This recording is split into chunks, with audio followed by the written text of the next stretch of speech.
All right, all you quilt piecing fans out there, today's tutorial is made just for you. That's right, we're gonna make this awesome hexagon color wheel using a fabulous half hexi template. Let's get started.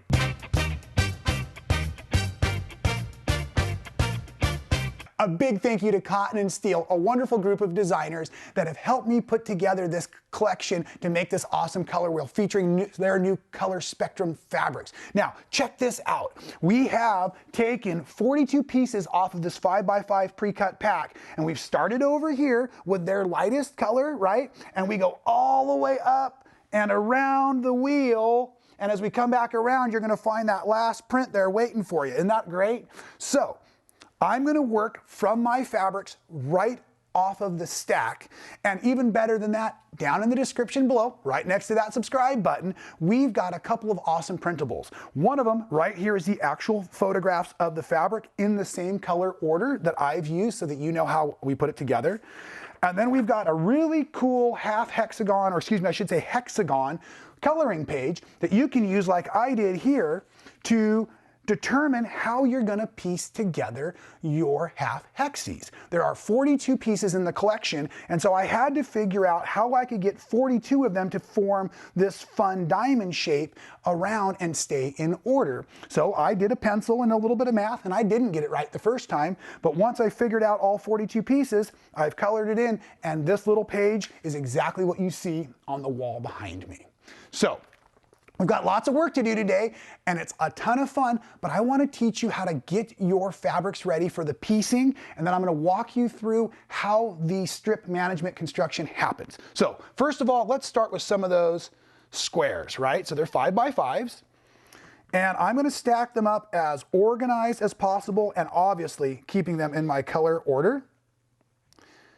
Then, what I'm gonna do, you can do about 8 of these at a time. We've got a half hexi template like this, and what I like to do is I like to set that half hex so that your center line is this way, and then what I can do with the small edge right on the edge is I can cut here.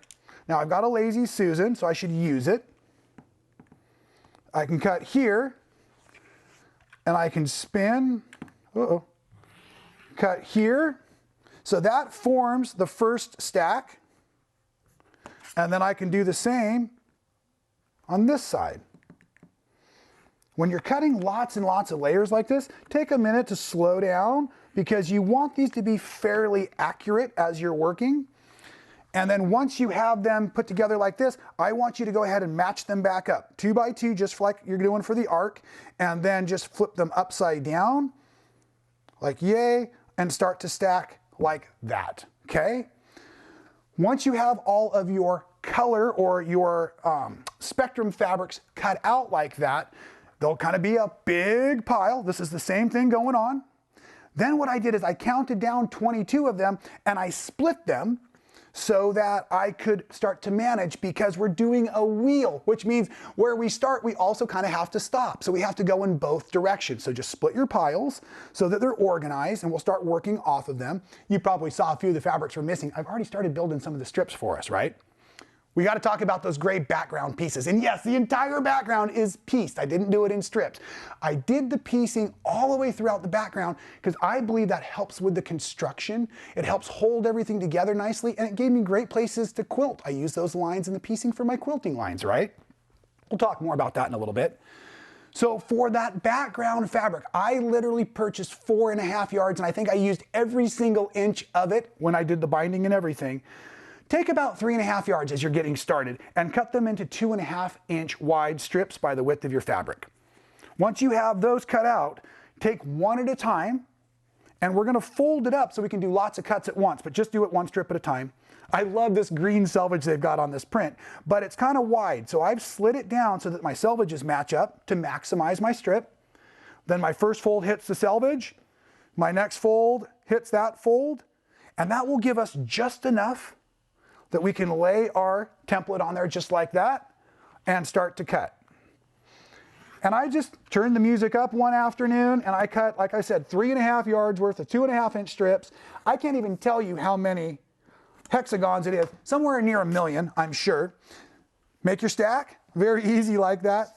And now you're ready for all of your piecework. And It can be a ton of fun, but it can be just a challenge, a little bit of a challenge. So I want to show you how to line up your seam allowances. Because the first couple times I did this, I struggled a little bit. You're piecing on the bias, so you definitely want to use good construction management. So we're going to be looking here for this point and this point.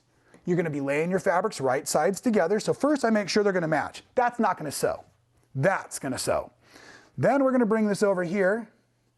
And I am now matching this straight edge actually to the other straight edge. So now this point to this point, and that generally gives me a great piecing and construction. However, let me show you really quick. I had it happen in one of my rows. You see this right here? I actually pieced that a couple of bit different times. I got off to a bad start, I guess. Maybe one of the pieces was cut a little bit bigger than the other. I had this happen several times with that many half hexagons. But when I put all my rows together, I never noticed it. So I want you to be careful. If it gets much more of a gap than that, let's go ahead, seam rip it, press it, and repiece it. But if you're like that, it'll still work. Don't sweat it, don't perseverate, don't spend too much time. Just get back into your piecing. So, piecing, how do we do that? Let's start with our lightest color, right? Now that one, let me show you in the quilt. Way over here it is. And it's 1/2 hexi with 2 gray pieces over it.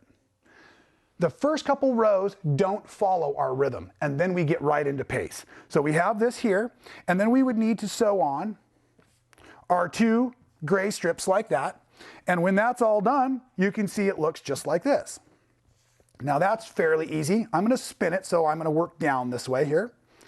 Now, the next row is also a bit of a trick because you need to bring the bottom of the first hexi into position, but you also have to prepare for the next 2 colors. So here I have the next color in my stack going one direction, and then I have the last color in my stack coming off the other direction. So again, that was that bottom piece, and then this was that top piece. I'm hoping that's making sense. From this point on, the new rule is wherever we have a hexi, we're going to need to sew 2 hexis with color together, is what I'm trying to say. So, for example, now we drop in this gray to separate, and we add the bottoms of these hexagons on, but now these must sew to other colors. So this is the next color in the color order heading back to the top. This is the next color order in the color heading towards the bottom of the wheel. It's a circle, right? So that being said, from this point on, every row we're going to add 2 gray pieces into the center. So my next piecing looks just like this. Hopefully you can see there's 1, 2, and 3 of the half hexis right there. Here comes these pieces, and I get so proud of myself at this point. Many times I start adding a gray piece there. Stop, hold the phone, you're not doing that. Remember, we've got to add in the next colors.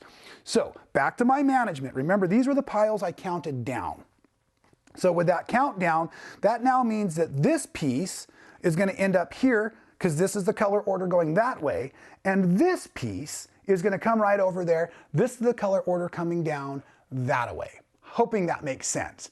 You want to see me sew some of them together? I bet you do. So let's go ahead and do that.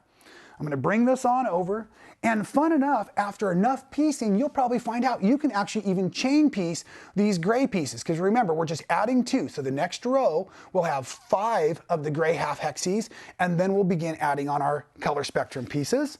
So here we're just going to line this up, coming in to the machine here.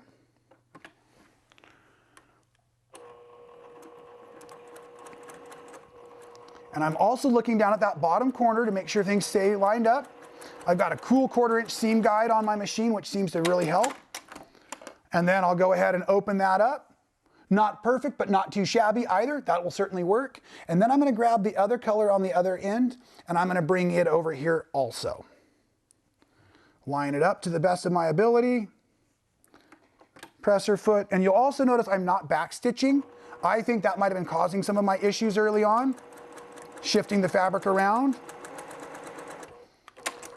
Okay, and then I've got my other colored piece on, And now at this point, we can start to add on the half hexes on the outside if we want to, but I'm also going to encourage you to stop. Follow me back here to the quilt one more time. I want to show you what I'm talking about design-wise. So on my design wall, I did all the patchwork for the half hexes that did the diamond of the color spectrum fabrics, and obviously all of the piecing in here, but I did not start adding on the half hexes on the exterior of my color wheel because I wasn't sure how big I wanted to make the quilt. So you can add as many of these in any direction that you need to manage the quilt to a size that you would like, right? So I just kept building my diamond piecing wise, and then I went back in and I added in several strips, and it was really easy because, like I said, we can chain piece these gray pieces. And in doing that, or your background pieces, in doing that, I start by doing 2 by 2 by 2 piecing. So, for example, here we're gonna go to the machine. I'm gonna take these two and I'm gonna fold them like this. And when I'm looking at this, in my brain, I'm thinking the short side goes into the machine. So I can set up several of these. Forgot to cut the fold out of that one. Okay, so I can set up several of these while sitting at the machine, don't even have to get out of my chair, where I have the short sides leading. But after you get past your half hexie of the color fabric, then the direction changes. So sometimes you'll come in there, right? I'm trying to goof off here. And you will have your longer sides leading into the machine, and they'll look like this. So you're piecing for both directions. I build 2 by 2s, then 4 by 4s, and some of these rows have like 17 of the half hexes up and down in the center rows, as well as there's roughly the same amount on the outer rows as well. So yes, I definitely want you to develop the entire quilt layout first, get all of your piecing done, and then it'll be time to go ahead and join the long rows. And I did. I just started on the outside and I joined this long row to this long row, and then added and added and added as I came all the way across. One of the things I also did though is I added in 1 1/4 inch, so half of a 2 1/2 inch strip on the outer side edges so that my half hexie here wasn't lost in the binding when I was all finished.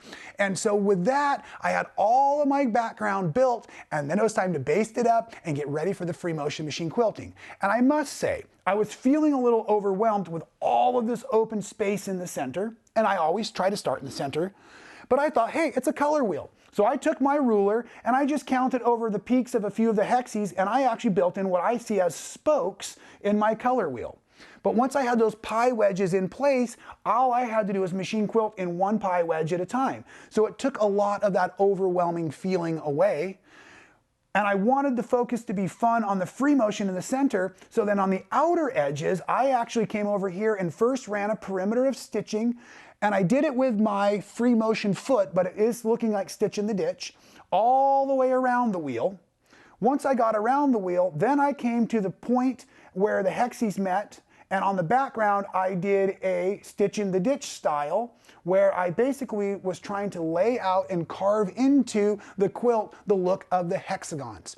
That increases the construction strength, increases the development of the hexagon in the design, and actually gave me a really easy path to follow.